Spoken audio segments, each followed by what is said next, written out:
with Jon and Tom stand tall, discussing corruption, answering the call. Osceola's whispers, the truth we unveil. With each podcast episode we set sail. Unsanctioned voices, we won't be ignored. Taking through lies, we strike a chord. Unsanctioned truth, we're here for the fight. Jon and Tom shining through the night. With every debate, we're raising the stakes, taking down villains for justice's sake.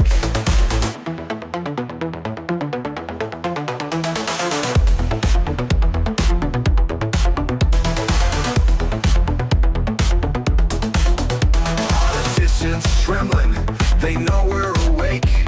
With facts on our side, we're here to shake. From local elections to making it clear, together we rise, let's spread the fear. Shining the light, the darkness won't last. In Osceola's depths, we're breaking the cast. Unsanctioned truth, we're here for the fight. Jon and Tom shining through the night. With every debate, we're raising the stakes, taking down villains for justice's sake. Shining the light, the darkness won't last. In Osceola's depths, we're breaking the cast. Unsanctioned truth, we're here for the fight. Jon and Tom shining through the night. With every debate, we're raising the stakes, taking down villains for justice's sake. So tune in each week, don't miss the show. Jon and Tom will help you know.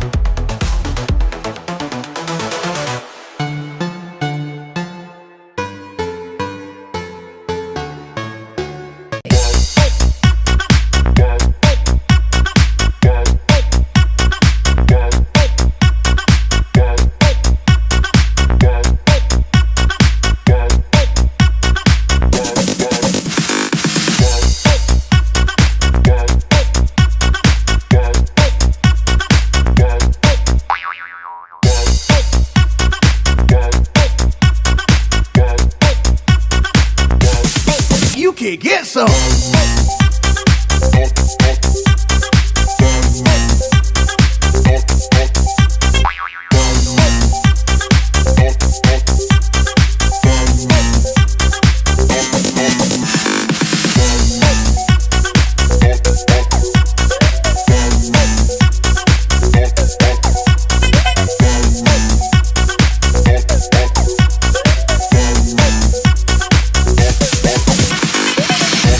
Why are we here tonight? Does anybody know? We are here to show transparency once and for all in the Republican Party. Come on! Come on! I am so tired of fighting the system. The system is what we create. And if we created this system, then shame on us, we allowed it to happen. Okay? The reason we're here tonight is on December 3rd, Mark Cross called for a meeting. He called for one. Mind you what I'm saying. He called to have an organizational meeting. It never happened. He never called that meeting to order. Why didn't he call it to order? Because some of us were very concerned of his tactics, okay? Fake all along. A little history. For 8 years, he's been fake. I'm going to give you a little history on the Republican Party and Mark Cross. Thank you. 2 years ago, maybe I shouldn't start here. I should start. Every presidential election, we go through the process I just explained to you. On the biannual election, that's in 2 years, when we don't vote for the president, we vote in new members, but it's done differently than it's the supervisor of election. You have to attend meetings, and you have to sign up, and then have your oath sworn in, and then you become a member after 3 meetings, okay? So it's 2 different ways we do it. One is for the presidential election, and the other one is just coming and attending meetings. And you can do that anywhere after January. It's only in in June, that you need to sign the loyalty oath to become a member. 2 years ago, somebody wanted to run for office. It was not eligible, so we're not gonna go into that. But, saying that, Mark Cross purged the list. So what do I mean by saying he purged the list? Luce, I don't like you, you're not voting tonight. Take your vote away. Kathy, I didn't see you at the last meeting, you're not voting tonight. And what I'm saying to you is the God honest truth, because I was there, I saw it happen, and I saw people that it happened to. This cannot ever happen again. I was so upset. I fought him for 2 years, and for 2 years, he promised it wouldn't happen. And what happened on December 3rd? Same thing. What happened on Worse. December 3rd, for those of you who were there? He did the same thing. And He tried to have purged the people list, arrested. And he told people that worked, and stand up, I'm gonna make you an example, please stand up. Ann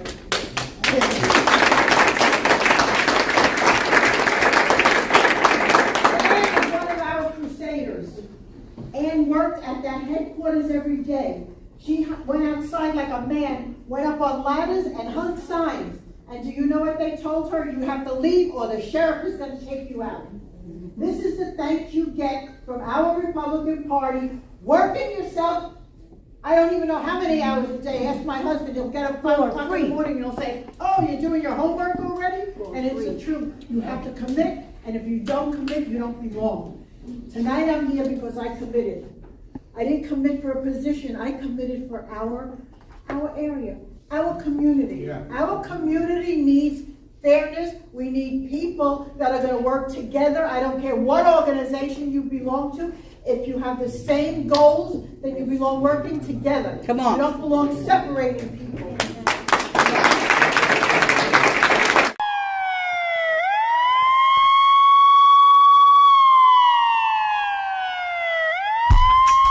Welcome to Unsanctioned.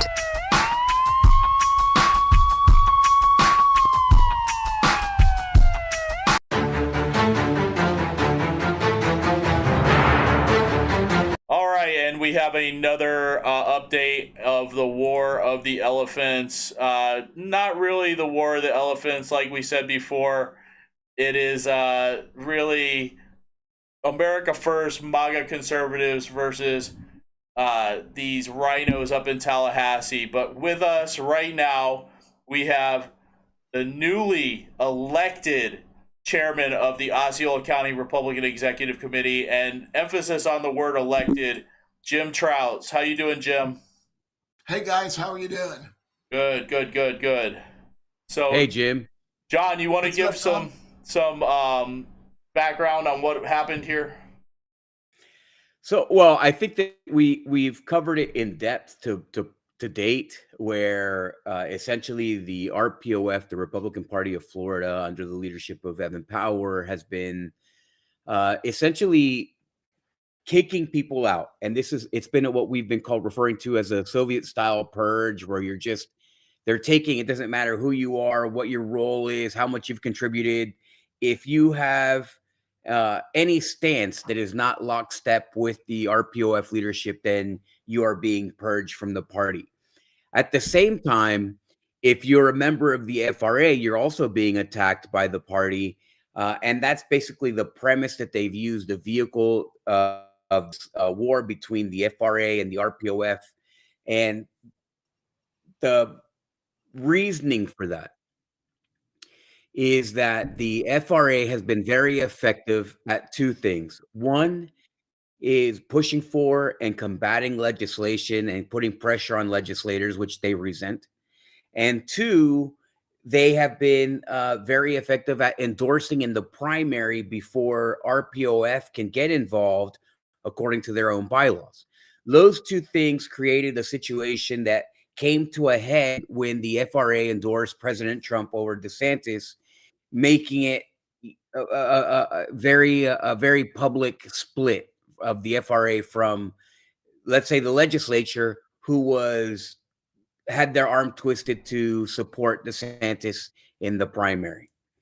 And so that led to their excuse, their premise that now they're going to start kicking people. But if that was ever the case, if it had been the case that the RPOF had a problem with the FRA and not with the people not obeying the whims of the RPOF, then they would have gone after the they would have gone after the FRA in court.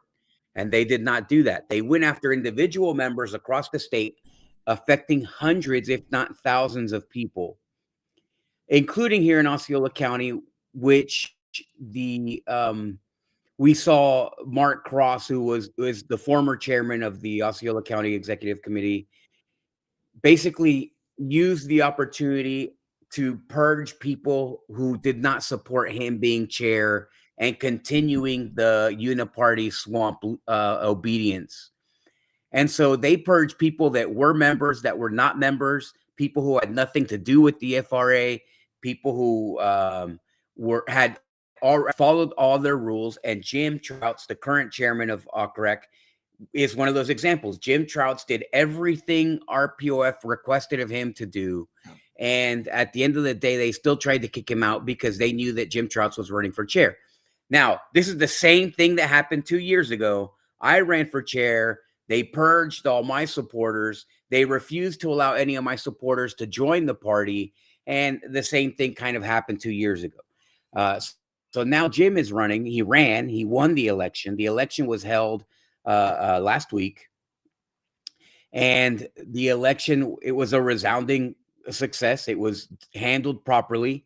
It was done according to the instructions and guidelines of the Republican Party. And Jim won unanimously. There were 41 precinct committee men and women in that room. All of them voted for Jim. By far, that is the majority of the Republican Executive Committee. So, Jim, welcome to Unsanctioned Florida, where we appreciate you joining us. Congratulations on your win. Tell us a little bit more, fill in some of the gaps on what led to what's going on right now. Well, before I start with that, let me share a bit of irony with you guys that you may or may not know.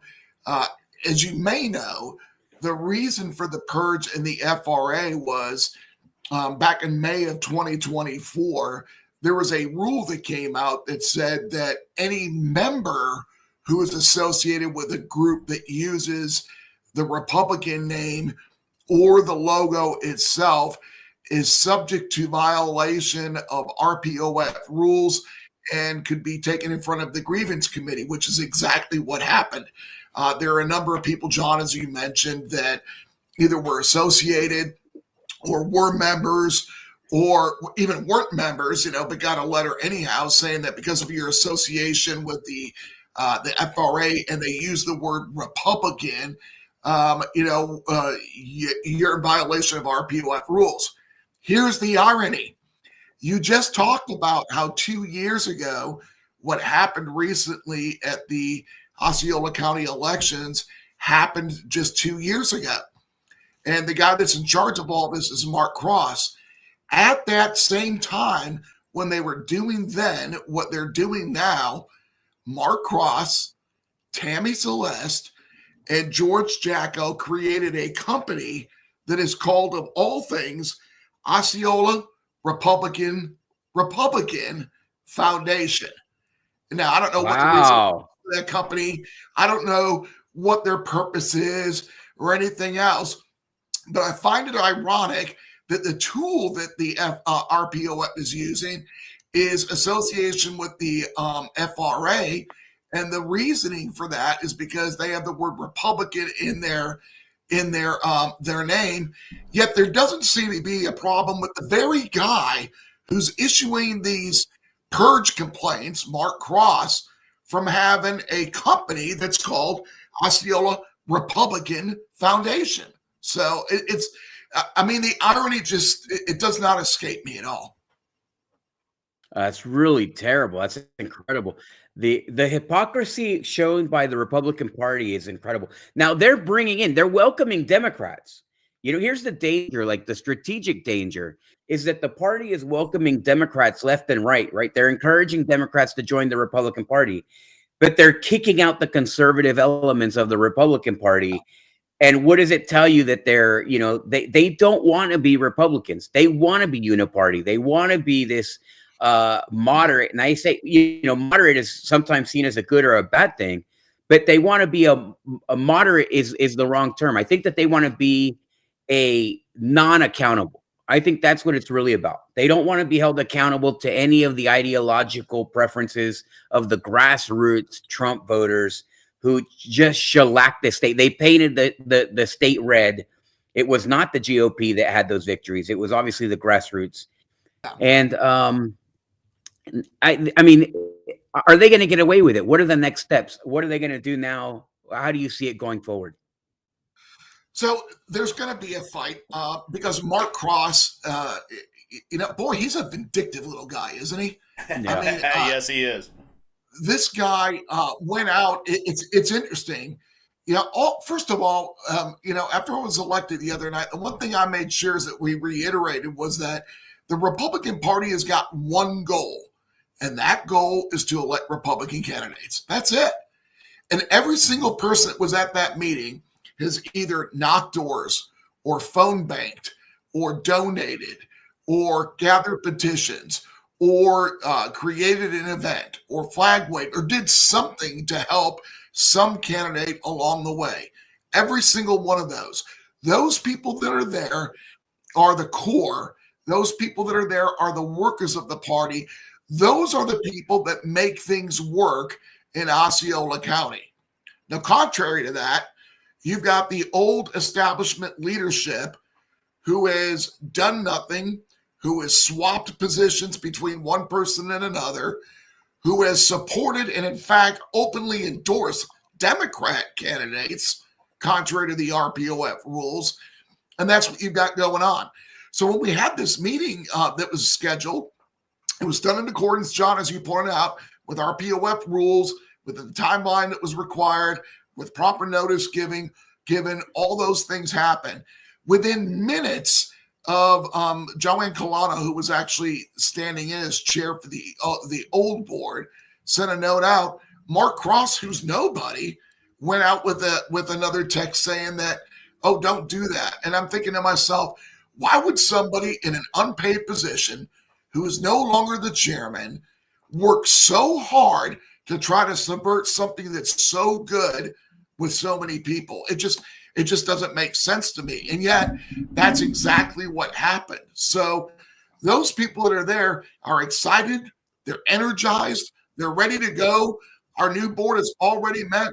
We've already started looking at some procedures and policies that we want to put into place. We've already started talking about people that we would like to bring before the full executive committee to vote on and proper positions.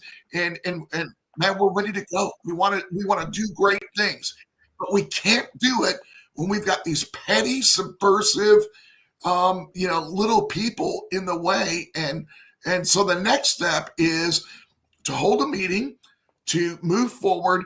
And in the meantime, last meeting, the entire board, by unanimous consent, voted to go ahead and create a resolution and send it to the RPOF saying that we do not acknowledge these people that were allegedly appointed because we, in fact, did organize. We had a meeting.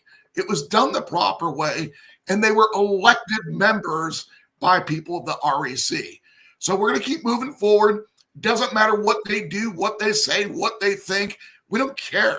Our job is to move forward and to do what we can to elect conservatives in this county.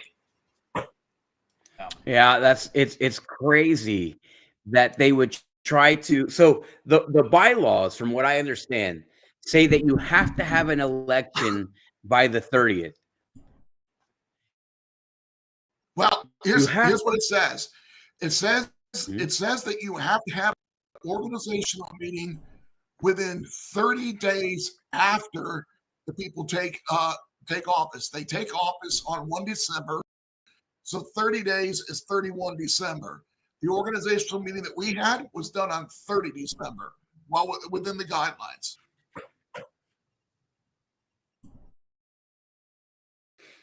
So they also say that you could not Helmick, the executive director of the RPOF, was mentioning that I think that there was another rec that they canceled their meeting, and Helmick essentially said, "You have no reason to cancel the meeting. You can't cancel it, and so you have to have it once it's called."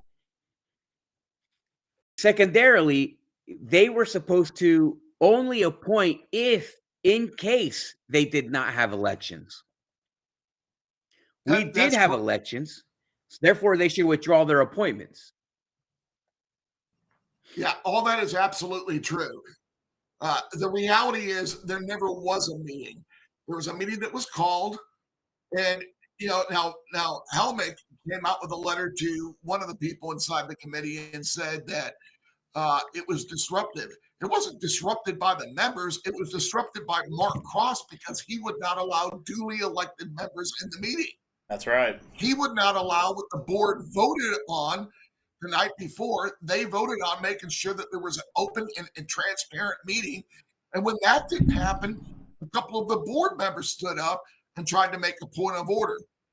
Interestingly enough, a point of order was never heard because Mark Cross himself said, we can't have a point of order because the meeting has not been opened yet.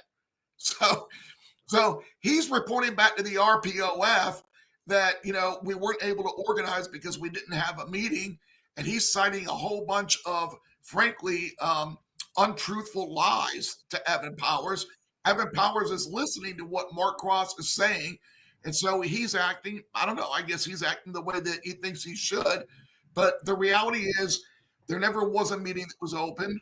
There was a meeting that was called but canceled, which it shouldn't have been.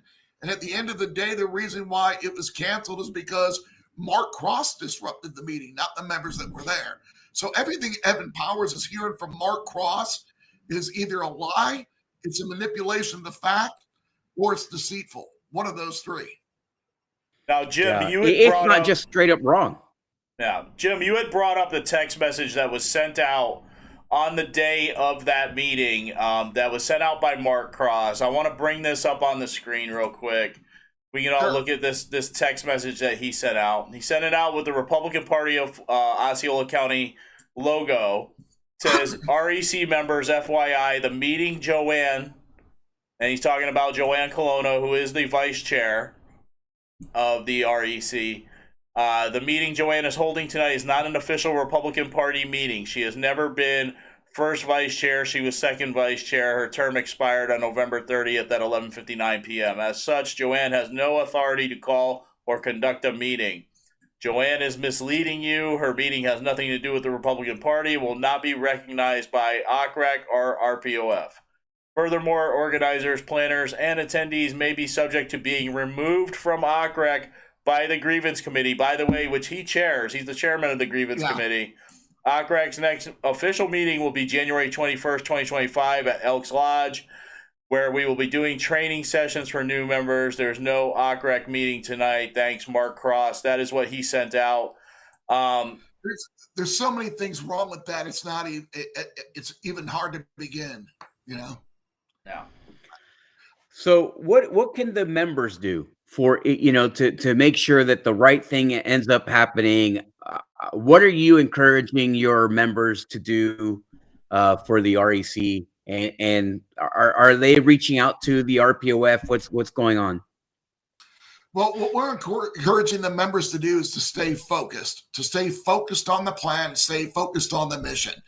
Right now, we've got less than 2 years before the next cycle comes around for us to elect some city councilmen, some county commissioners, another shot at the congressional race here in CD9. We don't want people to get entangled up with the petty little power games that Mark Cross and George Jackow and people like that are playing. What we want them to do is be focused on precinct strategy, be focused on voter registration, be focused on doing what we have to do to grow the party, being focused on making sure people know what we're doing, where we're doing it, how we're doing it, making sure that we're vetting candidates, doing all the things that the executive party should have been doing for the last numerous cycles, but never has done.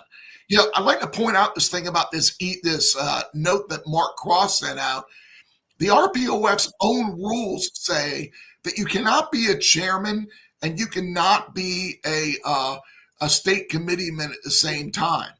Mark Cross was duly elected as a state committeeman, and per the RPOF's rules and per state statute, those positions take effect 1 December. So in effect, Mark Cross is nobody. He's not the former chairman. He's not the chairman. He's not anything. He's just a petty little weasel that's been mad about what's been going on because he didn't get his way. Because now people are actually working and doing what they need to do as opposed to gathering for club meetings, you know?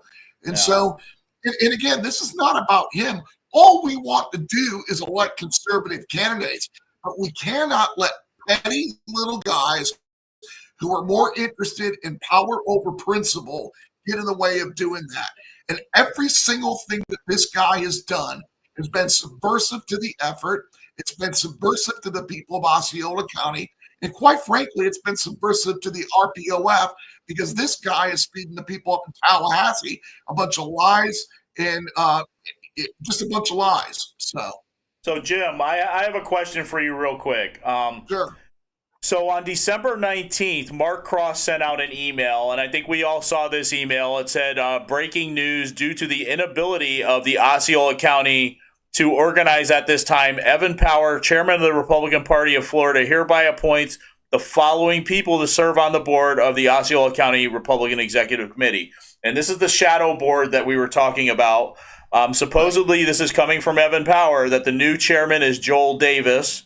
The vice chairman is Dr. Alfred Santiago. The treasurer is John Fields. And Deborah Pellerin is the secretary. Do you think that this is all coming from Evan Power, or do you think this is all coming from Mark Cross and Evan Powers just signing off on it? I can't speak to what's going on with Evan Power because he's in Tallahassee. What I can speak to is what Mark Cross has done. I want you to take a look at those people that they're talking about. Now, here's the thing. Evan Power, if we truly were not able to organize within the time frame we were not able to organize, which is not the case, but that's what he was told. And so let's assume that, he's believing the truth. If that were the truth, okay, then the reality is that he's got the authority to appoint a board himself. It's in the RPOF rules. Nobody denies that. But I don't know how in the world Evan Powers can know who any of those people are, considering most people who regularly attend and are actively involved in the committee, don't know who they are. I don't know Joel Davis. I know that he's Paula Stark's boyfriend or better half, but he only shows up when she shows up, which is frankly not that often. Right. Pastor Santiago, I've been to his church a couple times. He's been promoting Republican ideas, but he's never been to a Republican meeting.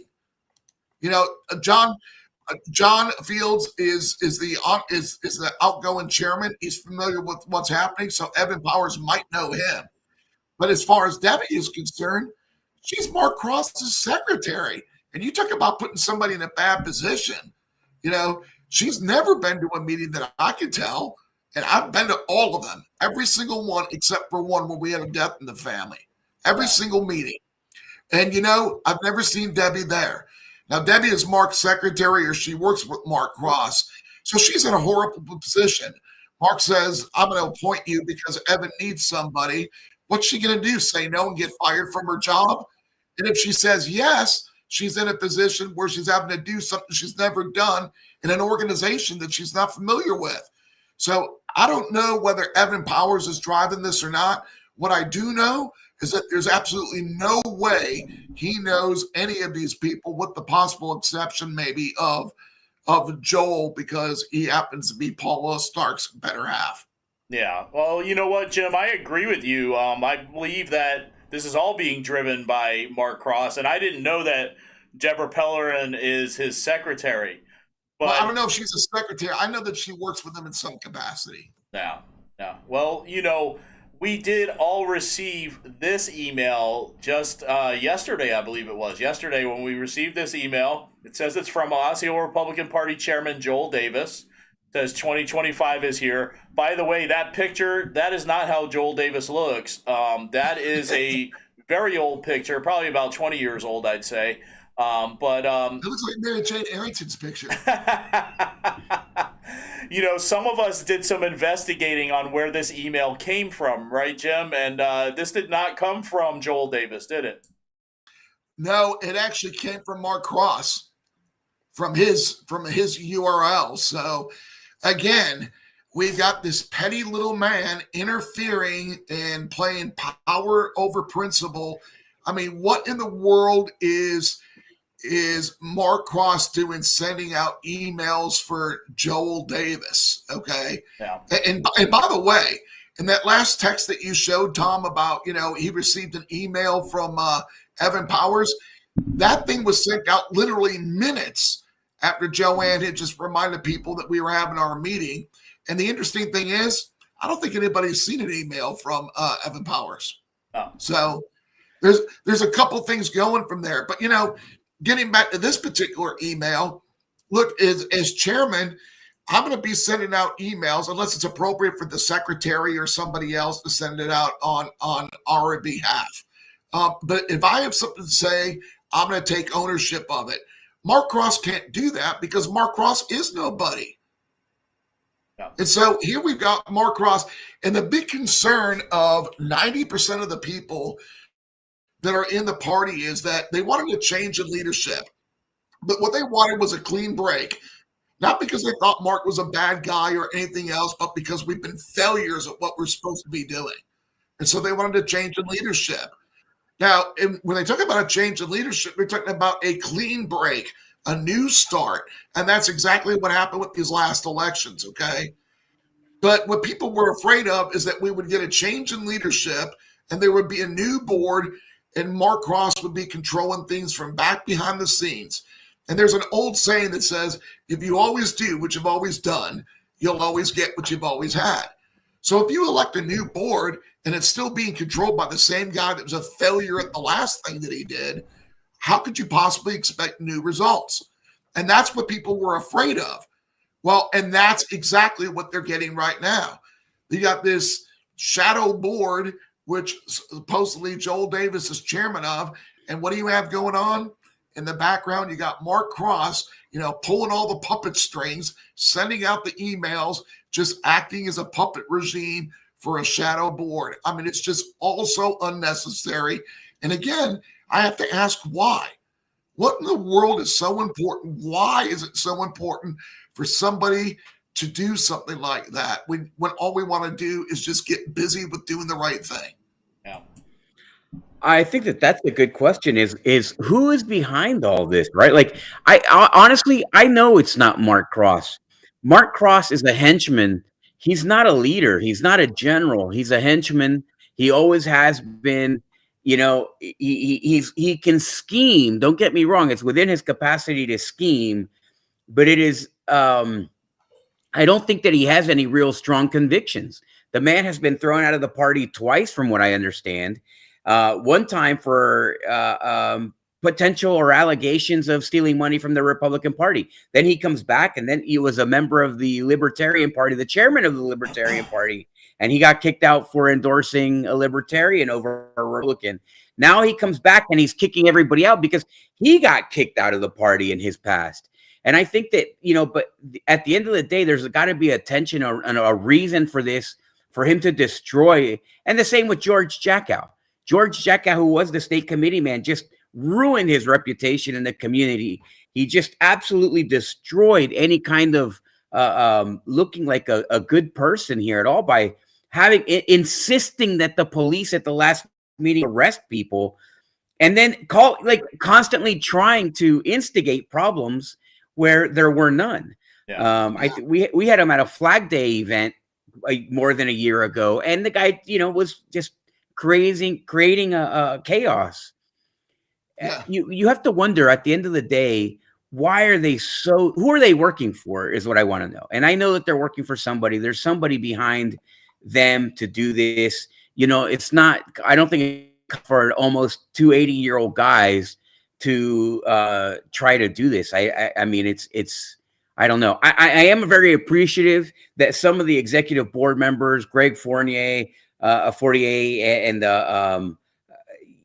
Joanne Colonna, who, they kind of retracted what they did 2 years ago, because 2 years ago they went with it. Right. I mean, that was 2 years ago. We saw this happen. They went with it. People lived life as they kept on going. And then 2 years later, people want to act like they're surprised that it's happening again. No, when you see something like this happen and you don't stand up, then you can't be surprised when they try to repeat it. Right. Because if it's that easy to keep power, then why would we not keep power? So it's something else too. I mean, just kind of keep this in mind, is that take a look at some of the people that they are segregating from the party, or trying to segregate. My jaw dropped when we were at the meeting, and we've got a lady that's been working real hard at the campaign headquarters. She's really involved with the Women's Crusaders, and he just flippantly said, well, sorry, you got beat. What she didn't know is that Mark had encouraged a couple of other people to run for precinct committee woman behind everybody's back. And so they did. And she didn't know that she was actually in a race. She would have done something about it. But that's the kind of thing that goes on. I'll take my own wife. Just a couple of months ago, they had her standing up in front of a crowd, and people were giving her accolades for being the volunteer of the year. People have no idea the amount of work that she's done behind the scenes with websites and with precinct strategy and a number of different things. Anything anybody has ever asked, she's delivered on. And so they rewarded her. They made her the volunteer of the year. They gave her a formal plaque sitting inside of her office. And now she's out of the party because she allegedly, is against Republicans or Republican ideals, because she associates with a group that uses Republican, even though Mark Cross himself, headed and chairman of the grievance committee, has done the very same thing. I mean, you just can't make this stuff up. I mean, you talked about it before, Jim, that, and I think you have, John, too, that he has endorsed 2 Democrats in the past, and just recent past. It was like in 2022. But, John, you bring up a good point. Who is behind these 2? Because we obviously know that these 2 are not the ones that are pushing this agenda. They're not leaders. Who is financing them? Because you look at Sarasota County and what's going on down there. And Jack Brill is the chairman. The people down there don't want him either. But he is being backed up by 2 major developers. So with a lot of money, they're the ones pushing Jack Brill. Who's the money behind Mark Cross and George Jackow? And it's very interesting to me as well that they kept John Fields on as the treasurer. They didn't have to keep him on as the treasurer, but they did, and you got to wonder why. Well, I think, for one, I mean, I don't know that there's any wrongdoing there. I'm surprised that he would stay on. To be honest, I'm just surprised with John Fields in general. I've known him for a very long time. I've known him to be a good man. I've known him to be a man of integrity. I've known him to care about results of the party. And, I mean, he just straight up, he told me he was there to keep an eye on the money. Right. But now it's beyond that. Now, how can, what money? They're not reporting everything in the way that they should be. We don't know. They barely have had any meetings where they've talked about what the situation is. So John Fields, at every opportunity, it seems like he's done the right thing, and he's, given the reports as treasurer or somewhere, even when meetings don't have quorum. But the bottom line is, how can you stand by and watch these, essentially these political thugs do these things? Regardless of who's in charge and who's pulling the strings, right? I mean, a man of integrity wouldn't allow himself to be on that boat. Well, that's why I find it interesting that they kept him on as treasurer. They didn't kick him out like they did Greg Fournier or Joanne Colonna. They kept him on, and why? Why would they keep him on? Yeah. And I think, to answer your question about, who is fundraising, who is doing all this. Well, first of all, there's like former county commissioners, there's current county commissioners, and not just the Republican, because we only have fake. We don't have a single real Republican elected in Osceola County. I mean, there's not a single real Republican elected in Osceola County. The Republicans that are elected, you have Paula on the school board who just killed the chaplain program, right? She's clearly not a real Republican. And then you have Erica Booth. Clearly, that's a joke of a Republican. She's never been a Republican. She's never had a Republican voting record, right? She's only so far she's voted almost 100% with the Democrats during her few months on the school board. You have Paula Stark, who has questionable. She has a lot of left-leaning votes, right? Important ones. Like when it comes time to big votes, she's voted. Now she endorsed Trump and so on. Okay, whatever. So she's a big Trump, but I wouldn't say that she's very conservative. So who else do we have? Do we even have anybody else? Well, I was going to say, the Booth family came into a lot of money over the last few years. They are perfectly capable of financing The Booth Mark Barton Cross. family, Yeah, and I would say this: it was very telling that they showed up to that meeting on December 3rd, the whole family, to vote in this election that never happened. You never see these people at a meeting, never. No, and when they do go, they'll get booed out, right? I mean, but that was when the party was. That was the transition point. Remember, but the Booth came to a meeting. They got booed when they were there because of what they were doing. And after that, things changed, and then they started being welcomed back to the party. That was at the same time that Mark Cross bought a new tax or swallowed up some other tax company, right? Mysterious. An almost 80-year-old guy is now growing, expanding his business, miraculously changing, buying a business condo somewhere or whatever. Just mysterious circumstances that don't make sense, right? Yeah. I'm not making any accusation. I'm just saying these things are questionable. But at the end of the day, it's to preserve the uniparty because the uniparty is protecting developers. I imagine it's the same as in Manatee County. At the end of the day, that's what it is. And, and it's okay. Listen, they need to make money. Of course, they're going to do that. You can't blame the developers for trying to control the situation. You have to control the people that put their hands on a Bible and swear an oath to uphold the Constitution, not to sell out their counties and their citizens. Yeah. And so that's really the onus is on them to do the right thing. Our county commissioners, none of our elected officials are doing the right thing. And then you go to the party and you wonder, why do these guys survive?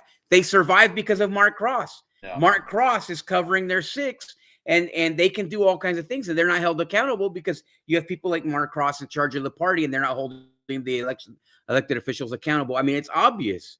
So, and it's a cheap way, because I guarantee you, Mark is not an expensive flunky. He's probably a pretty cheap flunky for them, and it's a disaster. Well, Jim, listen, we appreciate what you're doing. You saved the party. Literally, you saved the party. It's not an exaggeration in Osceola County. I would imagine that it would have died otherwise.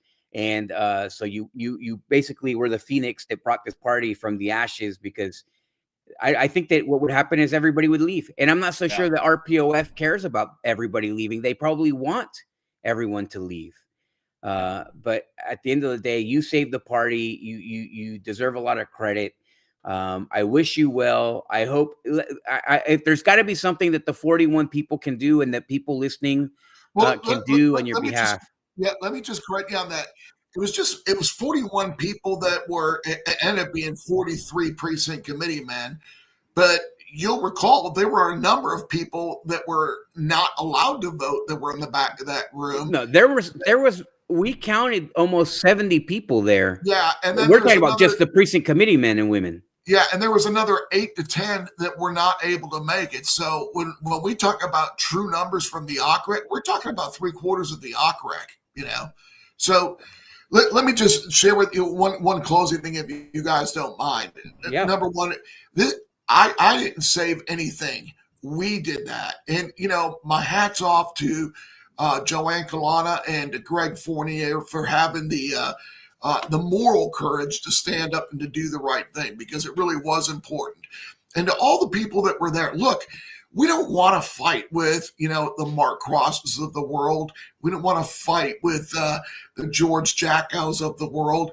One of the things that we've talked about is that we want to embrace all Republicans, all groups, anybody that can help get a Republican elected.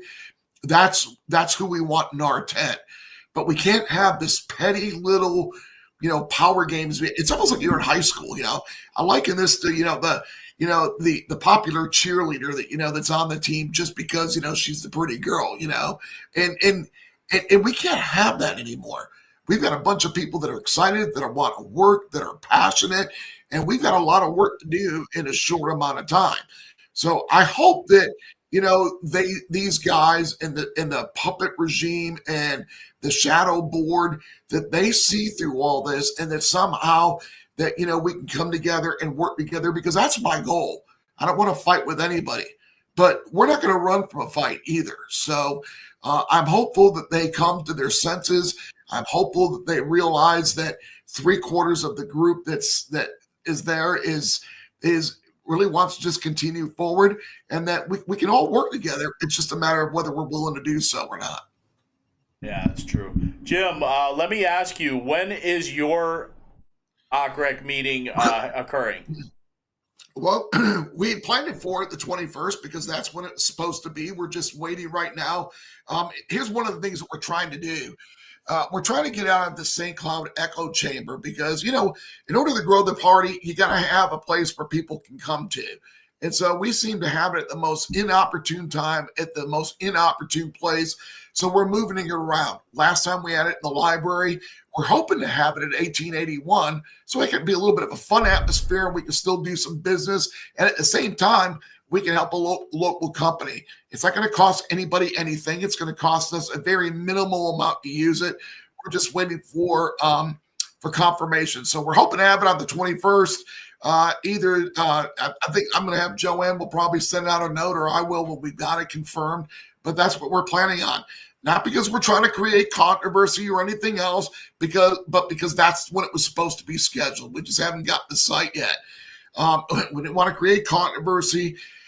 Having the meeting all the way out in St. Cloud at, the Elks Lodge or some other place is great. But, we've got people that are traveling from Celebration that want to be involved too. And for them to drive all the way out there in the middle of traffic at 6 p.m.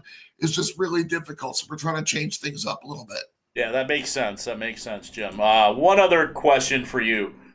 What is your advice to REC members that are receiving these texts, these emails from Mark Cross, telling them that of this other meeting, this shadow board meeting that's going to occur? What's your advice to these people? So my advice to these people is just think about what our purpose is. Our purpose is to elect Republicans. And so take a look at what's going on in the emails that you're getting from Mark Cross and ask yourself if that does anything to help get Republicans elected. And if it doesn't, then why not? What I can tell you is if you look at the emails that were being sent out by Joanne or myself or whoever else it might be, we can tell you the things that we're doing. We're anxious to tell you about what we've already started. And by the way, none of what we're doing is anything new. It's just that we're actually executing what should have been done a long time ago. So just ask yourself when you start seeing these emails going out, ask yourself, what does it do to help Republicans get elected? If it doesn't do anything, then you should ignore it. Yeah. What about attending that meeting? Should people show up to that meeting or not show up? I know there was talk of people showing up with signs to protest that meeting. I don't know. What are your thoughts on that, Jim? So, I got two trains of thought on it. Again, we're trying to get everybody together. We're trying to go ahead and unify everybody together. Here's what I will say. The shadow board that they appointed is not a legitimate board. Okay? It's not a legitimate board. And I personally have a hard time lending myself to support anything that's illegitimate. Okay? By the same token, we're all Americans. You can go where you want and you can do what you want, and it's up to you to do so. But we're trying to unite people together. We're trying to bring people together. And so what I would say is that, do what your heart leads you to do. I personally am not going to give any legitimacy to people that are trying to destroy the party from within. Absolutely, absolutely.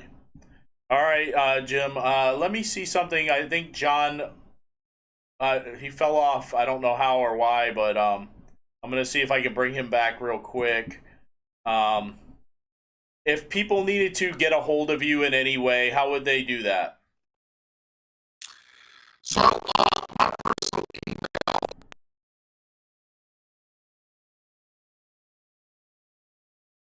email. I'm on Facebook. I'm on Instagram. I'm on Truth Social. You can find me at any one of those places. You can get a hold of me. My phone number is all over the place. I mean, I was a candidate for supervisor of elections, so I was all over social media.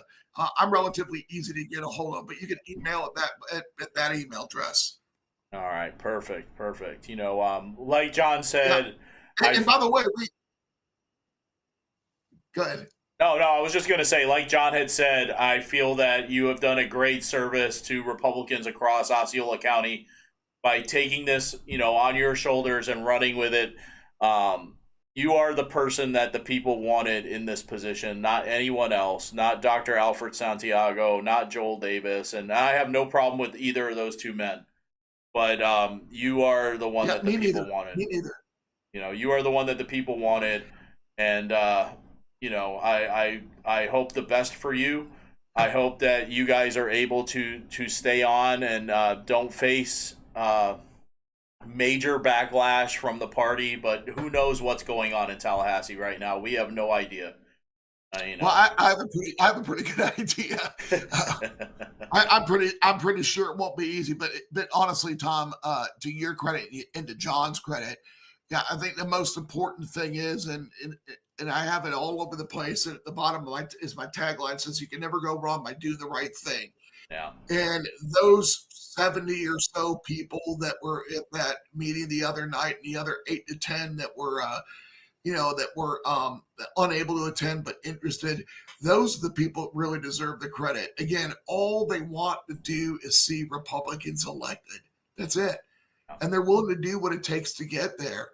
And if that means that we have to put up with, threats from Mark Cross and threats from the RPOF of legal action and everything else, well, again, you can't go wrong by doing the right thing. And all the credit in the world goes to those people who are willing to stand up and do the right thing. Yeah. I've been trying to bring Jon back in. I don't know what's going on. I don't know why he's not coming back in, but anyway, I guess it must be an army movie fell off. Quite possibly. Anyway, Jim, thank you so much for your time, for coming on and speaking to the people. I'm sure people are going to be very interested in what's happening here in Osceola County with this war of the elephants and the struggle that's going on between MAGA, America First Republicans, and these rhinos in Tallahassee. But anyway, that is all we have time for today. Thank all of you for watching Unsanctioned Florida, and we will see you next week.